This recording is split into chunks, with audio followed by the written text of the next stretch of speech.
بتانا چاہتا ہوں، میں ماں باپ دونوں اللہ کو پیارے ہو گئے۔ میں آپ کو سچ بتا رہا ہوں کہ مجھے ہر روز میرے ماں باپ یاد آتے ہیں۔ پتہ کیوں یاد آتے ہیں؟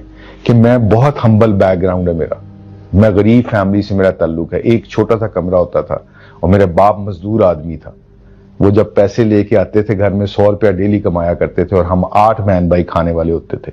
اور مجھے کرکٹ کا جنون کا شوق تھا، میرے پاس بیٹ بھی نہیں تھے، میں میچ کھیلتا کرتا تھا، بغیر شوز کے میچ کھیلا کرتا تھا، اکثر میرے پاؤں پھٹ جاتے تھے۔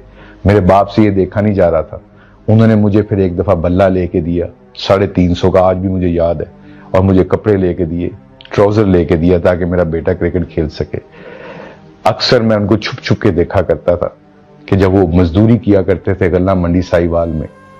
My dear brother and sister, وہ میرے باپ اکثر جب شام کو مزدوری کر کے گھر آیا کرتے تھے، my mother also passed away, you know my mother used to tell کہ بچوں آج تھوڑی سی کم کھانا، تمہارے ابا نے بھی کھانی ہے کھانا۔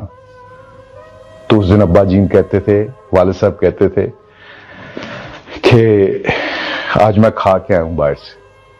کتنی راتیں میرے باپ نے بغیر کھائے ہمارے لیے، تاکہ مجھے میرا بلہ مل سکے، میرے کپڑے مل سکے، میری کتابوں کے پیسے مل سکیں۔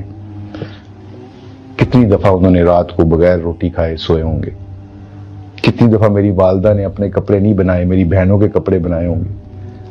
آج میرے پاس سے میرے ماں باپ چلے گئے ہیں، آپ لوگوں سے گزارش ہے، please respect your parents, please. They are the most important people after Allah and His Messenger Prophet Muhammad, peace be upon him, sallallahu alaihi wasallam. They're the most beautiful people on this world, because I don't have them anymore now. If you have them, respect them, please. Never say them کہ don't come to my matters. آپ کا زمانہ اور تھا، ہمارا زمانہ اور ہے، یہ کبھی نہ کہنا۔ کبھی ان کی بات ناگوار گزری تو خاموشی سے، عزت سے برداشت کر لینا۔ سب سے فاسٹسٹ ترین طریقہ ہے کامیابی کا اس دنیا میں اپنے ماں باپ کی خدمت کرنا۔ So please respect your parents. This is my message.